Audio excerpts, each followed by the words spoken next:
Hello everyone, देखिए अब rise of liquid in capillary tube की हम बात करते हैं।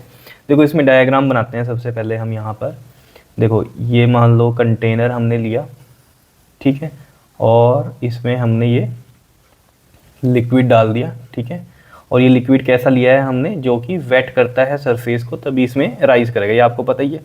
जो लिक्विड वेट नहीं करता सरफेस को, उसमें क्या करता है, डिप्रेशन आता है, यानी कि फॉल करता है वहाँ कैपिलरी ट्यूब में। अब यहाँ पर अगर हमने इस तरीके से किया है, अब देखो ट्यूब तो ये पतली सी है, लेकिन आपको समझ में आए अच्छे से, इसलिए मैं यहाँ पर क्या कर रहा हूँ, ट्यूब को थोड़ा बड़ा बना रहा हूँ ये, ठीक है। तो यहाँ पर ये राइज कर गया, और राइज करता है तो ये कनकेव शेप ले ली इसने यहाँ पर, ठीक है। इस तरीके से हमने यहाँ पर ये दिखा दिया कि ये राइज कर गया, ठीक है। और ये इसका मान लो सरफेस इस तरीके से है, ठीक है। लेवल ये है इसका लिक्विड सरफेस का, और ये कितना राइज किया है, ये h हाइट तक ये राइज किया है, ठीक है। अब ये h हाइट तक राइज किया, यही h हमें यहाँ पर निकालना है, जो कि मैंने आपको बताया था। क्या होता है formula, h is equal to में 2s कोस थीटा अपॉन में r rho g। s is surface tension, theta is contact angle, r is radius of the tube, density rho क्या है, density of the liquid, g is acceleration due to gravity, h is that height. Clear. तो ये हमें formula जो है drive करना है यहाँ पर कि कितना राइज करता है कैपिलरी ट्यूब में। तो यही लिखा हुआ है, कंसीडर कर ली हमने कैपिलरी ट्यूब जिसकी रेडियस कितनी है, r है इस ट्यूब की, and dipped in the liquid surface, liquid of surface tension जिसकी कितनी है s हमने मान ली। कई जगह ये सिग्मा से भी लिखी होती है, ठीक है, कई जगह t से भी लिखी होती है, तो ये आपको देखना है। एंड डेंसिटी क्या है, रो है, ठीक है। Now suppose the liquid wets the sides of the tube. Obviously बताइए, हमने कंसीडर किया कि जो लिक्विड लिया हमने वो वेट कर रहा है साइड्स ऑफ द ट्यूब को। तो इसका जो मिनिस्कस बनेगा वो कैसा बनेगा, कनकेव बनेगा, ये हमें पता ही है। जो कि वेट करता है उसमें कनकेव बनता है, और जो कि वेट नहीं करता उसमें कन्वेक्स बनता है, ठीक है। तो हमें ये वाला केस करना है यहाँ पर कि वेट करता है और यहाँ पर कनकेव वाला बन रहा है, और राइज भी करता है इस केस में। क्लियर है, बताओ कोई दिक्कत इसमें, ठीक है। अब देखो ज़रा यहाँ पर कहानी समझो। यहाँ पर जो प्रेशर होगा एटमॉस्फेरिक प्रेशर होगा, जिसको मैंने बोल दिया कि ये पी नॉट होगा यहाँ पर, ठीक है। अब आपको अगर याद हो, जब हमने बात की थी एक्सेस प्रेशर की, ठीक है ना, लिक्विड ड्रॉप में, तो वहाँ पर देखो लिक्विड ड्रॉप ऐसे थी, ठीक है। और ये हमने बताया था यहाँ पर लिक्विड इस तरीके से प्रेशर लगा रहा होगा, ठीक है, बाहर की तरफ, और ऊपर से जो प्रेशर आ रहा होगा वो कौन सा आ रहा होगा, वेपर प्रेशर, या फिर हम जो बोलते हैं एटमॉस्फेरिक प्रेशर बोलते थे, ठीक है। तो ये प्रेशर भी होगा, और यहाँ पर लिक्विड का प्रेशर भी होगा। लेकिन हमने कहा था कि लिक्विड का प्रेशर जो है वो ज़्यादा होगा। ज़्यादा क्यों होगा, क्योंकि यहाँ सरफेस टेंशन की वजह से, देखो आपको पता ही है, ये इधर फोर्स लगती थी, एक इधर फोर्स लगती थी, नेट रिजल्टेंट फोर्स भी इसकी डाउनवर्ड ही आ रही है। तो एक बाहर का प्रेशर और एक सरफेस टेंशन की वजह से प्रेशर लग रहा है, ठीक है ना। तो अगर लिक्विड का प्रेशर जो है इसको क्या करेगा, लिक्विड का प्रेशर अगर इसके बराबर नहीं आएगा तो क्या होगा, कोलैप्स कर जाएगी। तो हमने बताया था आपको कि PL जो होगा वो किसके इक्वल होगा, P नॉट प्लस में जो सरफेस टेंशन की वजह से जो प्रेशर आ रहा है।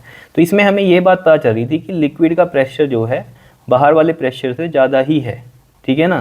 तो वो सरफेस टेंशन वाला जो प्रेशर है उससे ज़्यादा है। तो हमने यहाँ पर ये बात करी थी कि PL माइनस में P नॉट अगर हम करें, ठीक है, इधर ले जाकर इसको, तो यहाँ पर जो इनका एक्सेस प्रेशर है वो हमारे पास 2S/R आया था। और यहाँ पर ये बात भी कही गई थी आपको, अगर याद हो, कि कनकेव साइड हमेशा प्रेशर ज़्यादा रहता है। तो कनकेव साइड क्या रहेगा, प्रेशर ज़्यादा रहेगा, ठीक है।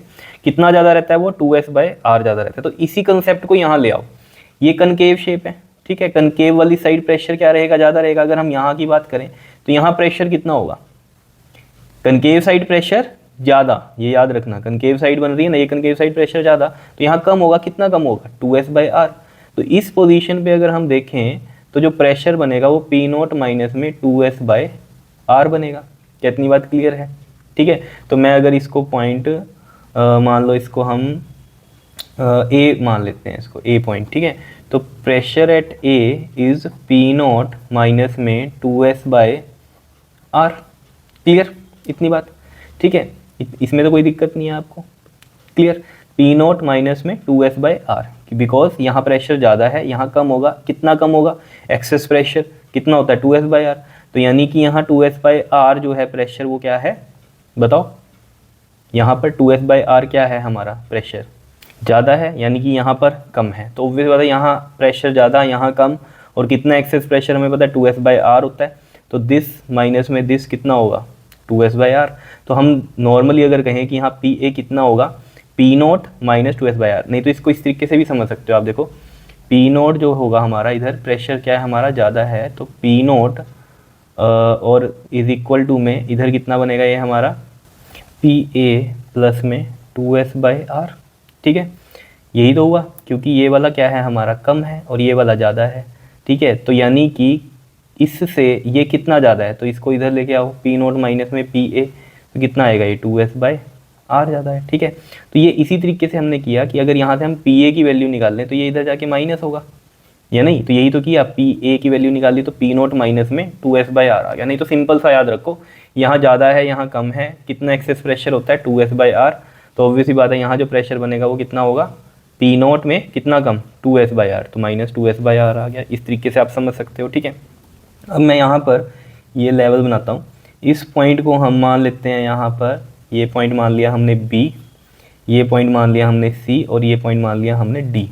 अब देखो जो प्रेशर होगा एट B वो कितना होगा, देखो जितना ये प्रेशर है ये तो होगा ही, साथ में अब हम डेप्थ पे आ गए, मतलब कितना हाइट नीचे आ गए, H हाइट। ठीक है ना, तो यहाँ पर H रो जी एक एक्सेस प्रेशर यहाँ लग गया, मतलब एक्स्ट्रा प्रेशर लग गया।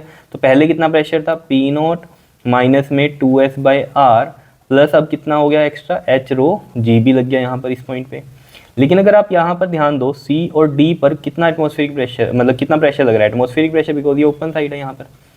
ठीक है ना, तो ये फ्री सरफेस है, इसका यहाँ पर क्या लगेगा, जैसे यहाँ पर था फ्री सरफेस ऐसे यहाँ पर है, तो ये P0 लगेगा। तो जो PC और PD है वो किसके इक्वल है, P0 के। और आपको पता है प्रेशर एट हॉरिजॉन्टल लेवल हर जगह क्या होना चाहिए, सेम होना चाहिए या नहीं होना चाहिए, बताओ। ठीक है, ये तो कंडीशन है हमारी, तो इज इक्वल टू में क्या होना चाहिए, ये PB के भी इक्वल होना चाहिए जो ये है प्रेशर। ये बात समझ में आ रही है या नहीं आ रही है, बताओ। P0 देखो PC PD और PB इक्वल है, PC और PD किसके इक्वल है, P0 के, तो वो सारा PB पे भी यहाँ पर, मतलब B पॉइंट पे भी प्रेशर क्या रहना चाहिए हमारा, P0 ही रहना चाहिए। तो हम ये चीज़ यहाँ से कंसीडर कर सकते हैं, तो ये मैं लिख सकता हूँ यहाँ, at horizontal level pressure remain same. ये तो हमें पता ही है कहानी। ठीक है ना, हॉरिजॉन्टल लेवल पे प्रेशर हर जगह सेम रहता है अगर ये रुका हुआ पानी है। ठीक है, तो यहाँ पर जो P0 या फिर हम कहें PB इक्वल होगा किसके, P0 के। क्लियर है, और PB की वैल्यू कितनी है यहाँ से पुट करेंगे, P0 माइनस में 2s/r प्लस में H rho g is equal to में P0।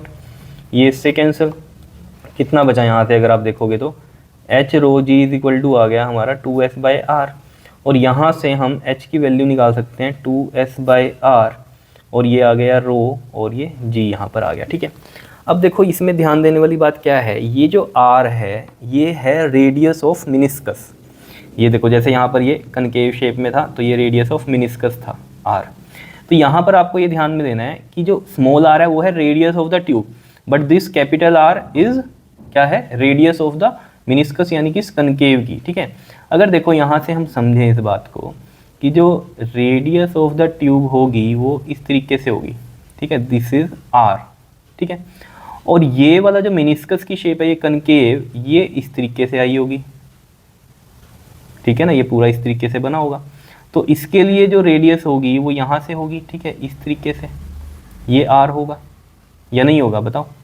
ठीक है, और इस R, स्मॉल r और कैपिटल R के बीच के जो एंगल होता है वो होता है theta, that is angle of contact. अब आपको ये चीज़ ना मैं यहाँ पर समझा देता हूँ, थोड़ा सा बड़ा करके देखो, थोड़ा सा ये बड़ा करके ऐसे समझा रहा हूँ, देखो यहाँ से समझ में आ जाएगा आपको।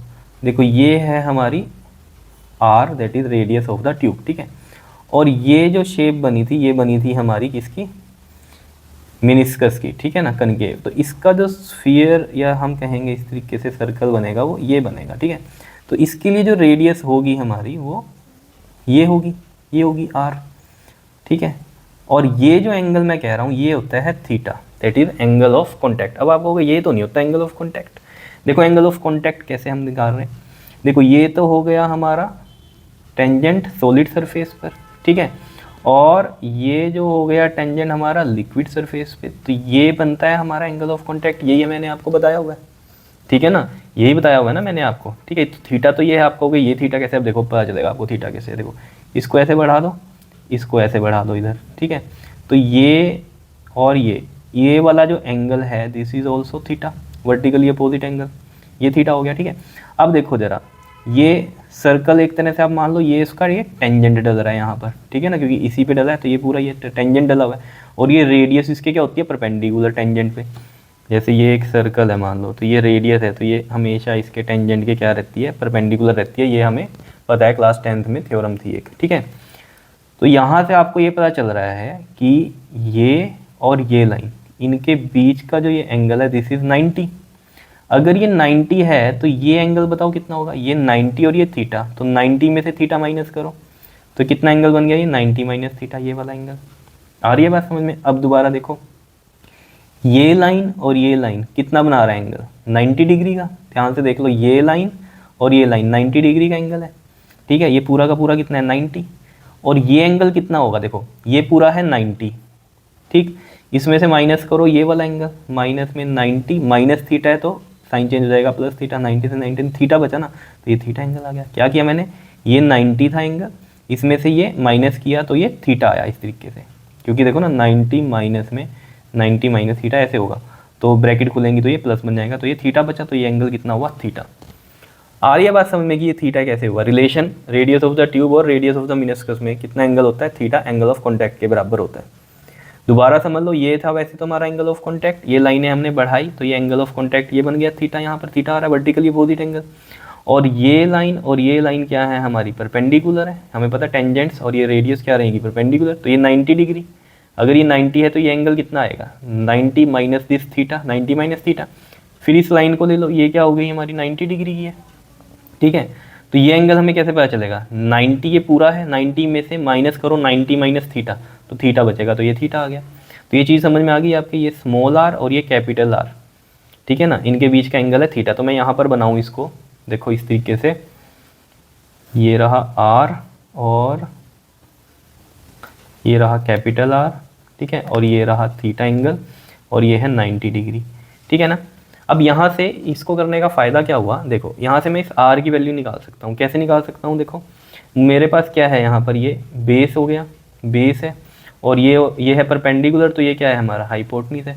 तो बेस और हाइपोटनिस में रिलेशन कोस थीटा का आता है, आपको ट्रिग्नोमेट्री में पता ही है क्या होता है। पंडित बद्री प्रसाद हर हर बोले, तो हर हर बोले पता है ना, पंडित बद्री प्रसाद हर हर बोले, तो ये साइन होता है, ये कोस होता है, और ये टेन होता है। तो कोस बी बाई एच, तो b is r and h is capital r. तो यहाँ से आर देखो कितना आ जाएगा, आर इधर जाएगा और इस स्मॉल आर के नीचे ये कोस थीटा आ जाएगा। कितनी बात क्लियर है या नहीं है बताओ, ठीक है। ये कंसीडर कर लिया हमने यहाँ पर, ठीक है। तो ये जो आर आया है हमारा, इसको यहाँ पुट करते हैं, put value of r in above relation, यहाँ पर पुट करेंगे, देखो जरा। तो h इज इक्वल टू में कितना आ जाएगा, 2s अपॉन में r की जगह हम ये रख दें वैल्यू r अपॉन में कोस थीटा, तो वो कोस थीटा ऊपर जाएगा, और ये रो और ये g। तो ये देख लो, ये फॉर्मूला हमने यहाँ पर ड्राइव कर दिया, ये आपको दिख रहा होगा, यही ड्राइव करना था, तो ये हमने ड्राइव कर दिया यहाँ पर, ठीक है। अब आप कहोगे ये डिप्रेशन वाले यानी कि फॉल वालों को कैसे करेंगे, तो देखो यहीं से हमारा वो चीज़ आपको समझ में आ जाएगी। अगर राइज कर रहा है, ठीक है, और कनकेव बनेगा वहाँ मिनिस्कस, तो हमारा जो थीटा होगा वहाँ पर क्या होता है, हमारा लेस देन 90 होता है। तो वहाँ पर जो कोस थीटा अगर हमारा लेस देन 90 है तो कोस थीटा की वैल्यू पॉजिटिव आती है, ठीक है। तो ये पॉजिटिव एच में चल रहा है, पॉजिटिव एच में चल रहा है, ठीक है। और अगर ये फॉल करेगा तो वहाँ कैसा बनेगा हमारे पास, कन्वेक्स। और कन्वेक्स के केस में मैंने आपको बताया थीटा ग्रेटर देन 90 डिग्री होता है, उस केस में जो कोस थीटा होगा वो कितना होगा, नेगेटिव होगा। क्योंकि ये अब अगर आपने क्वाड्रेंट पढ़े हुए हैं तो आपको समझ में आ रहा होगा, ये सेकंड क्वाड्रेंट में लाई करेगा तो ये नेगेटिव होगा कोस थीटा, ठीक है। नहीं तो ऐसे याद रखो, कोस थीटा नेगेटिव होगा, नेगेटिव होगा तो एच नेगेटिव में आएगी। नेगेटिव का मतलब ही क्या होता है, नीचे वाली साइड, जैसे यहाँ पर ये नेगेटिव में बताएगा कि नीचे वाली साइड आ रहा है, ठीक है। बात इतनी क्लियर हो रही है ये चीज़ें, ठीक है। तो ये आपको समझ में आना चाहिए कि क्या है। अब जैसे यहाँ पर मैंने आपको बता दिया था कि यहाँ पर जो हाइट है वो देख लो डायरेक्टली प्रोपोर्शनल है सरफेस टेंशन के, सरफेस टेंशन ज़्यादा तो हाइट ज़्यादा, सरफेस टेंशन कम तो हाइट भी कम, ठीक है। कोस थीटा भी डायरेक्टली प्रोपोर्शनल हो गया यहाँ पर, यानी कि थीटा के डायरेक्टली प्रोपोर्शनल है, कितना एंगल बन रहा है, जितना ज़्यादा एंगल उतनी हाइट ज़्यादा। आर क्या है, इन्वर्सली हो गया रेडियस ऑफ द ट्यूब है, ये रेडियस ऑफ द ट्यूब के, तो ट्यूब की रेडियस अगर हम ज़्यादा लेंगे तो हाइट कम रहेगी, तो वही है यहाँ पर देखो, जैसे रेडियस हमने ज़्यादा ले ली थी तो ये हाइट कम है और यहाँ हाइट ज़्यादा है। वही चीज़ जो मैंने आपको पहले समझा दी थी, डेंसिटी पे भी डिपेंड करेगा और ठीक है जी पे भी डिपेंड करेगा, लेकिन मेनली हमें ये पता है कि डेंसिटी ऑफ द लिक्विड पे डिपेंड करता है एच। क्लियर है इतनी बात? बताओ जी, समझ में आई कहानी कि नहीं आई, बताओ। अब इसमें देखो एक कहानी आपको लग रही होगी कि ये राइज कर गया, ठीक है, पहले तो कि राइज ही क्यों किया, ठीक है, अगर राइज कर भी गया, ठीक है, फिर रुकता क्यों है यहाँ तक। तो देखो इस चीज़ को आप कैसे समझ सकते हो, वैसे ये ख़त्म है यहाँ डेरिवेशन, वैसे समझ लो कहानी क्या है, ठीक है। जैसे ये लिक्विड है, ठीक है, और ये हमारी कैपिलरी ट्यूब है, ठीक। अभी मैं इसमें आपको जस्ट ये बताता हूँ कि यहाँ तक जो है राइज किया अभी यहाँ तक, ठीक है ना, इस तरीके से, ठीक है, इतना राइज किया, ठीक। अब इस चीज़ को ऐसे समझो, ये हो गया हमारा ए पॉइंट, ये हो गया हमारा बी पॉइंट और यहाँ पर है ये सी पॉइंट, ठीक है। अब देखो ज़रा, ये आपको पता है यहाँ पी नोट है प्रेशर, और यहाँ पर कितना होगा अगर इस तरीके से समझे हम, पी नोट माइनस में 2s/r होगा, ठीक है। अभी हाइट नहीं बढ़ा रहे हम, नॉर्मली इसको करें, पी नोट माइनस में 2s/r होगा, ठीक है। अब देखो यहाँ पर प्रेशर कितना है, एटमॉस्फेरिक प्रेशर है। अब यहाँ एकदम से जब आपने ट्यूब को डाला तो यहाँ प्रेशर क्या हो गया, कम हो गया, 2s/r कम हो गया। तो जब यहाँ प्रेशर ज़्यादा है साइड में और यहाँ कम है, तो ये ऑब्वियस सी बात है, यहाँ पर क्या करेगा, प्रेशर जो भी वाटर है या जो भी लिक्विड है ये हाई टू लो जाता है, तो ये हाई टू लो जाएगा, उसकी वजह से क्या होगा, ये राइज करेगा। मान लो ये यहाँ तक आ गया, राइज कर गया, ठीक है। अब जब ये राइज कर गया, अब यहाँ प्रेशर क्या बनेगा, अब बनेगा P note minus 2s/r plus में जितना हाइट इसने बढ़ा ली, ये बना h ρg। इसने एक्चुअल में क्या किया, जितना यहाँ कम था ये 2s/r, इस हाइट से वजह से जो है प्रेशर को इसने मैनेज कर दिया, समझ रहे हो ना। तो ये वहाँ पर कितना आ गया, पी नोट के बराबर ही आ गया इधर, ठीक है ना, तभी ये रुका। क्लियर हो रही है? मतलब मेरा कहने का मतलब ये है कि इस लेवल पे ये प्रेशर को क्या कर देता है, सेम कर देता है, क्योंकि शुरू में क्या था, कम था, पी नोट माइनस 2s/r, और उसकी वजह से क्या होता है, यहाँ लो होता है, तो यहाँ से ये राइज करता है इसमें, ठीक है। राइज किया, उसके बाद क्या हुआ, जब राइज कर गया तो यहाँ पर हाइट बढ़ गई, उस हाइट की वजह से ये वाला प्रेशर मैनेज हो गया, तो यहाँ पर भी ये पी नोट के बराबर ही आ जाता है, तो फिर रुक जाता है राइज करना। तो ये बात क्लियर हो गई होगी आपको, यहाँ से ये चीज़ समझ में आई होगी, ठीक है। तो ये था rise of liquid in capillary tube. इसके बाद हम न्यूमेरिकल करेंगे इसके, ठीक है, और उसके बाद ये चैप्टर आपका कंप्लीट हो जाता है यहाँ पर, ठीक है। तो बस न्यूमेरिकल करेंगे इसके ऊपर थोड़े से, और फिर ये आपका कंप्लीट है बिल्कुल, ठीक है। तो आ गया होगा समझ में, नहीं आया तो दोबारा देखना। मेन कहानी यही है इसमें कि यहाँ से cos थीटा की वैल्यू कैसे निकाली हमने, तो ये चीज़ भी आपके समझ में आनी चाहिए। बहुत ईजी है, मुश्किल नहीं है, देखने में लगता है डायग्राम मुश्किल है लेकिन है ईजी, ठीक है। तो इसे अगर नहीं समझ में आ रहा है तो दोबारा से देखो, आ जाएगा समझ में, बहुत ईजी है। क्लियर? ओके जी, थैंक यू।